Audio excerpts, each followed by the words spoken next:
Analyze this base, a classic meta base. We use Skelly Donut to destroy any valuable target in the center.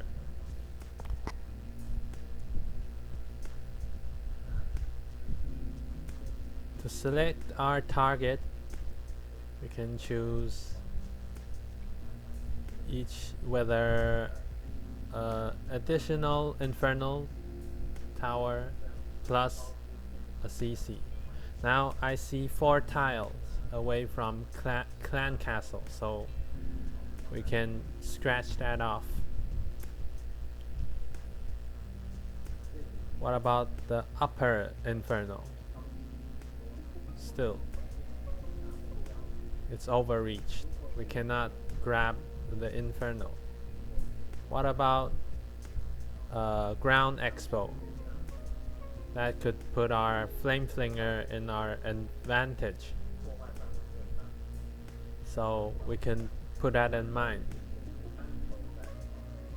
And this single inferno is protecting town hall,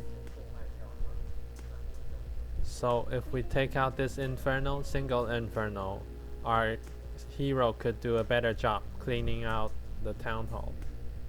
Let's check out its range. We count 2 tile sideways,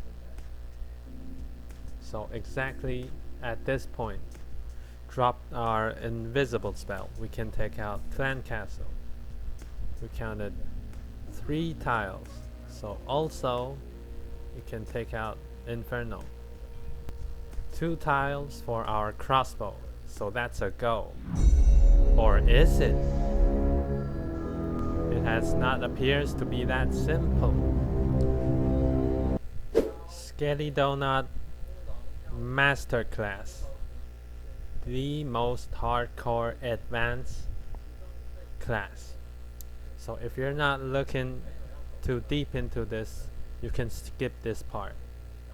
Okay, here we go. Oh boy, this is gonna take some time.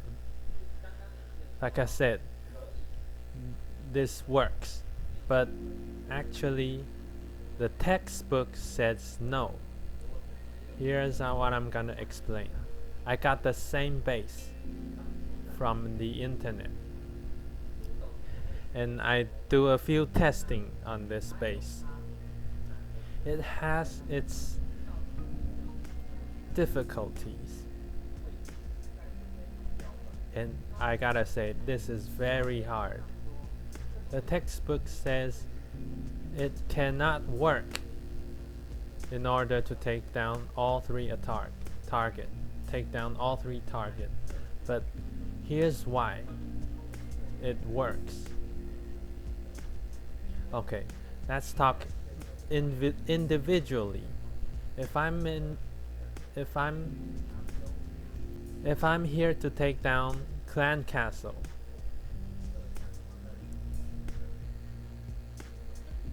so 1 tile away from the target, then counted 2 tiles. So we drop him down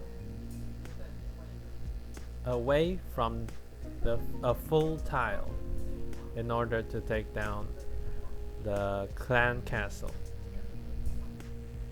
at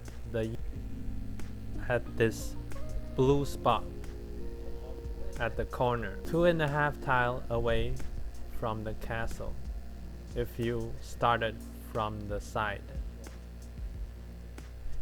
but 1 tile away from the target, it decreased its length from 2.5 down to 2 full tiles. Okay, so keep that in mind. 2 tile away. If you count 1 tile away from the side.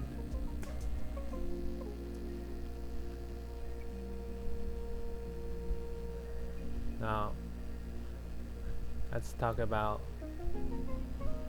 the Inferno. So it started exactly from the side. So 3 tile, full 3 tiles away. So you can drop it right there, or start it from here. So we want to include the clan castle, so we started from the bottom. 1, 2, 3. There. So we drop it on the same spot. We can take out both of them. Here's the problem. What about I want to grab another additional target, the expo. Like the clan castle, it has 1 tile away from the target. Then we started the count.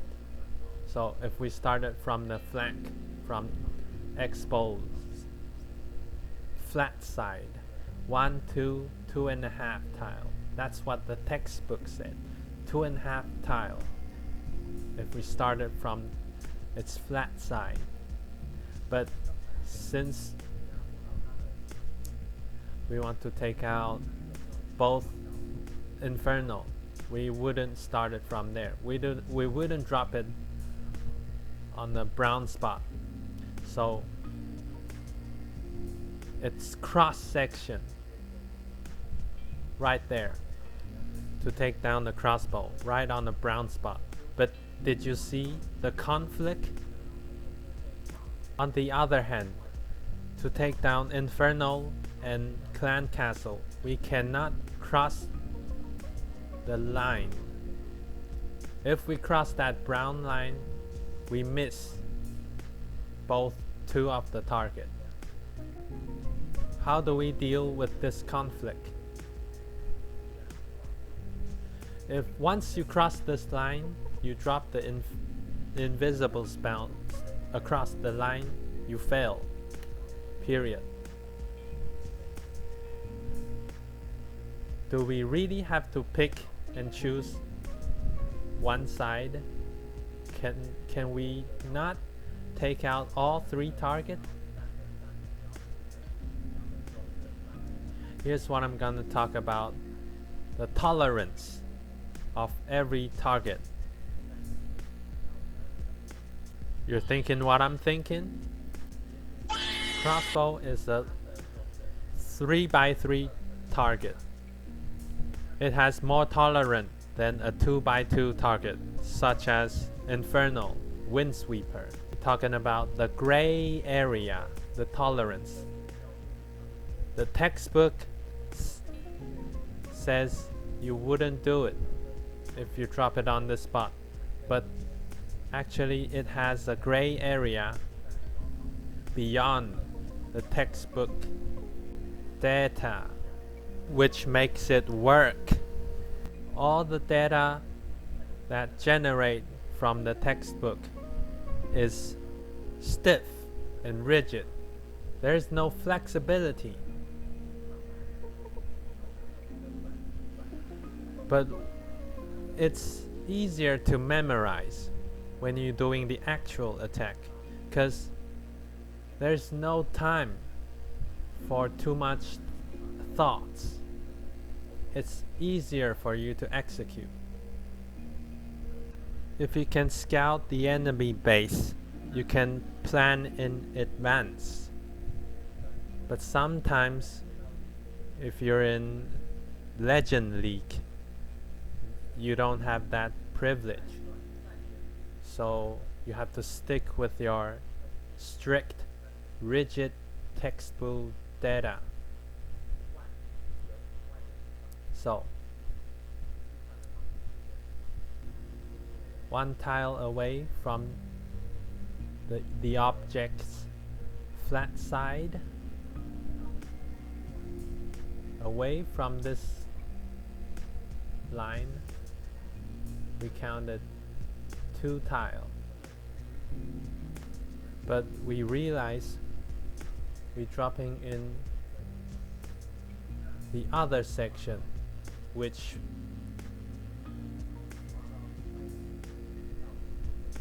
which covers up the clan castle in Inferno, makes it invisible. That is correct. I'm gonna show you another chart to explain the gray area. So the final answer, which is it? Which is the correct spell drop zone? The answer is, the final answer is this one, right there. Why? But wouldn't that cover the expo? That's at least that's what the textbook says.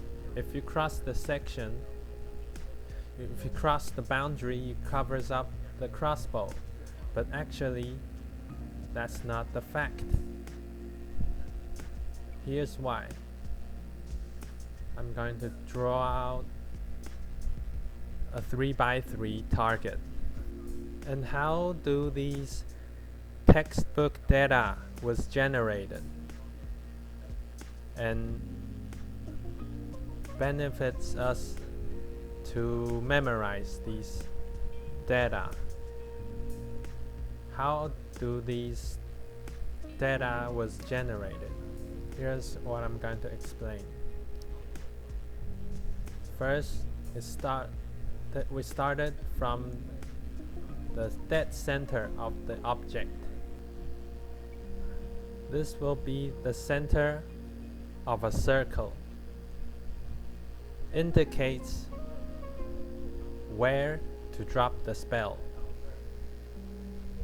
Okay. Beyond this circle, the spell wouldn't cover the object. So we started from the flat side. The textbook says 2.5 tile.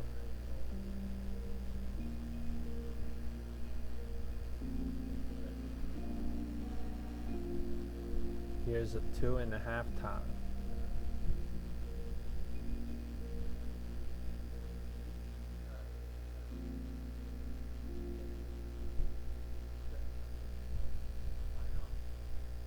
From the core,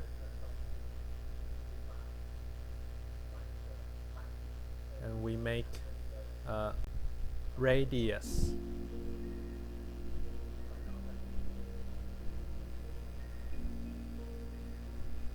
Approximately 2.5 tile.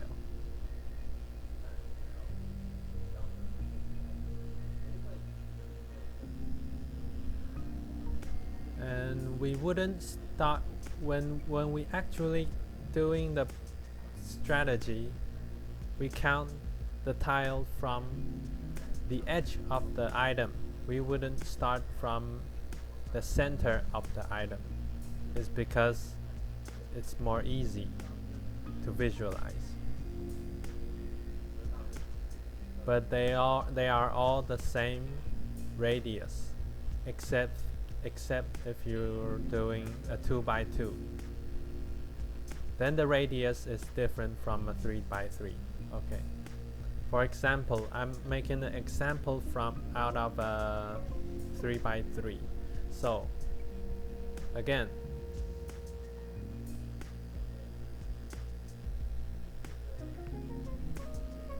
diagonally, the circle come across about 1.5 tile to 1.75 tile.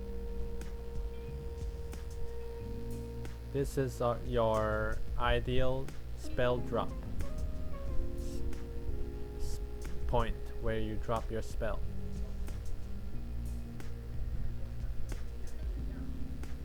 How do we come across to this data?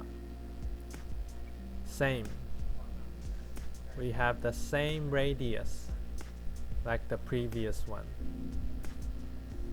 From like the green line represent the radius from horizontally. So blue one is diagonally, yes? So if we drop outside the circle, that makes our target visible on the map. We wouldn't cover it with our invisible spell. But if we drop the spell inside the circle, which the invisible spell will cover the item. If you're doing a fireball attack, make sure to drop in this circle. So I got a member in my clan. He's asking me, why do I miscovered one of the archer tower? He's following the textbook data, but he didn't realize there's a gray area. Even though you're strictly following the data generated from the textbook, sometimes there is flexibility. So the gray area we can see from diagonally from 1.5 to 1.75. This is the gray area, and if we started from the side, 2.5 to 3, here's the gap. This is the gray area where you drop your invisible spell, but still you wouldn't cover the item. If you drop outside this outer circle, you wouldn't cover the item, but you make your troop, such as bat spell, skelly spell, you make these troops vulnerable from enemy defense because the invisible is out of reach, further exposing your troops. By now, if you're still watching this video, comment below and let me know. And let me know if you're one of the Skelly Donut player. I'm very interested if anyone out there still using this strategy. Okay, so this is the gray area. So beyond this gray area, your troops get annihilated. There's a third way to calculate. It's in between horizontally and diagonally. We counted one tile away. We can call it a hybrid. The textbook mentioned if you counted one tile away.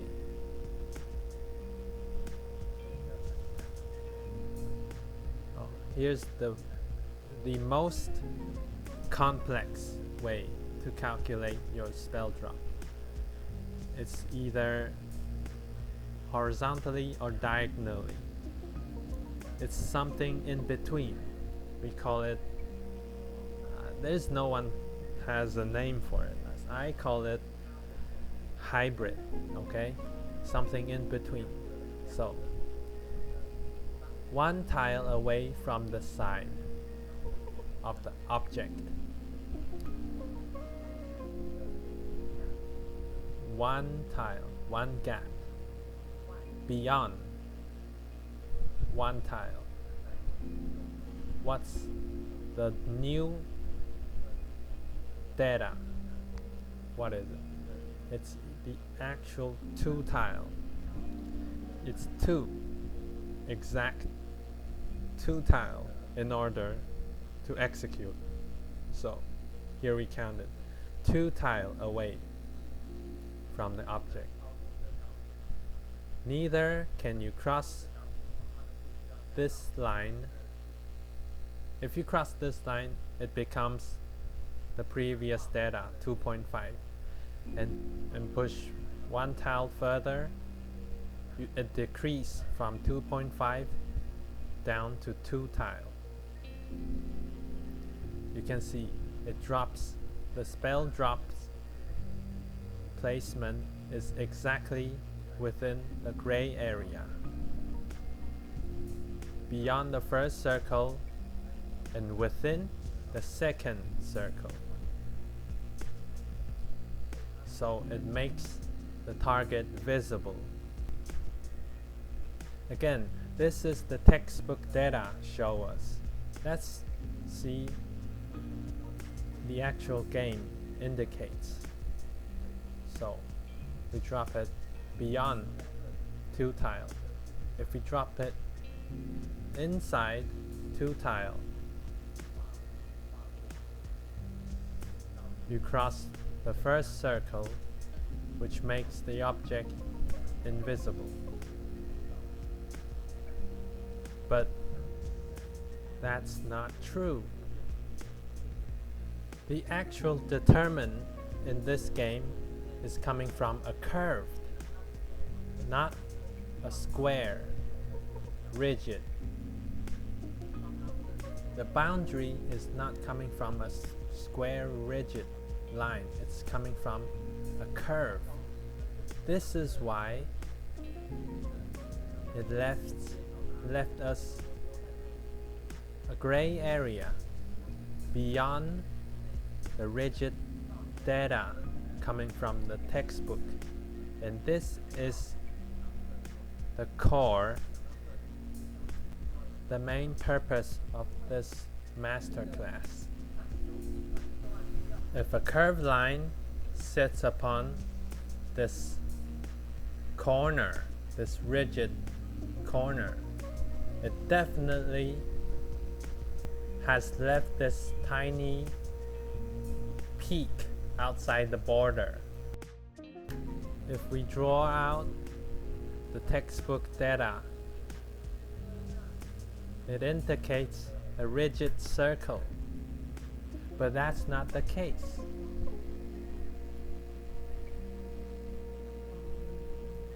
The actual determinant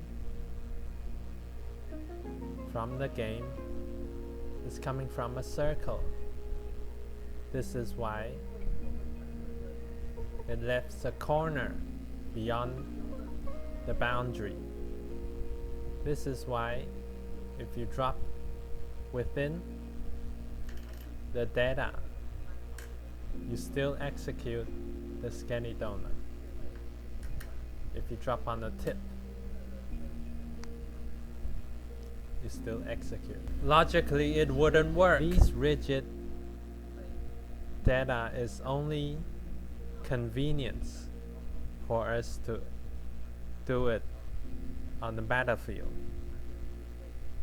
But keep that in mind. There's this flexibility between.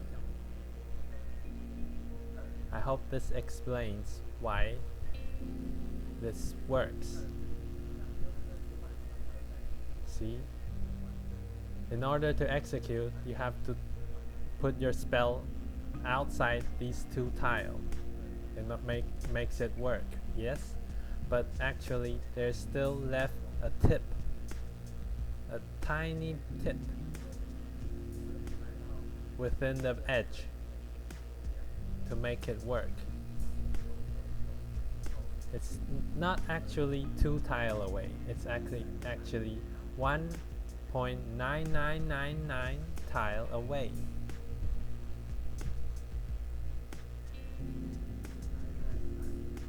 It's actually outside the first circle, which makes it work. This is exactly where we want to drop the spell. And as you can see, the condition is very harsh. Logically, the textbook said it wouldn't work because you already stepped in the boundary, but actually it still works. This gray area indicates the flexibility. If you drop it on the tip of the 2 tile, it works. Now you know what to do. This is the exactly same situation one of my member ran into. He's playing giant fireball. So today he's not trying to make it visible. He tried to make this archer tower invisible. So he follows the textbook. Okay, I dropped within 2 tiles. Little did he knew that he dropped in the flexibility zone, this great area. So the archer tower still visible and fucks up his whole plan. Back to the actual game. Here I'm gonna make the center of the item and generates a circle which determines where you drop the spell. You see? Another gray area.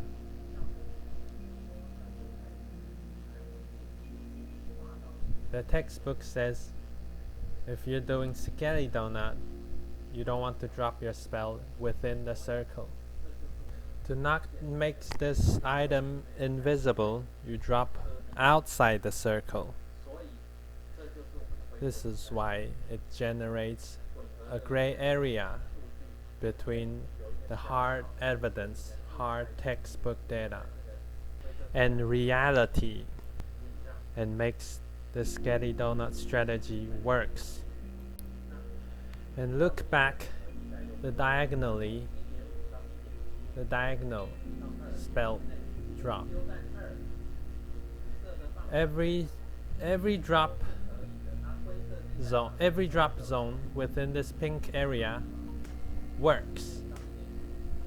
It makes the item visible. But today, narrow down our option. In order to have all 3 targets visible on the map to execute our skeleton, we sacrifice the comfort of our spell drop zone. And the tolerance, again, the tolerance is different coming from 2x2 and 3x3 target. 2x2 has less tolerance, so we accommodate with our 3x3 item. Likewise, Clan Castle, a 3x3 item. If we drop our spell right there, we still manage to make it visible from the map. It's within its own great area, the flexibility, outside its own circle. But the Infernal has none of that tolerance, because any 3x3 target has more tolerance than a 2x2 Inferno. Means more great area coming from 3x3 target than a 2x2 target. And this is the masterclass that I would like to share to you guys. Hope you all learn the valuable lesson. Back to the breakdown. So after the donut, we have multiple options. Bottom section vulnerable to Flame Flinger since the expo got taken out. And our Sui will come in from 3 o'clock. And our main force, Lalo, going downwind, doing a sweeping motion, going clockwise. Finish up the rest of the base. Rendezvous with our Sui. And that sums it up. From time to time again, the meta base likes to place both Town Hall and Eagle Artillery on far end of the base and has less high value target in the center. Makes it immune to any super archer attack, but prone to Zap strategy or any Skelly Donut strategy. 针对这样摆设的阵型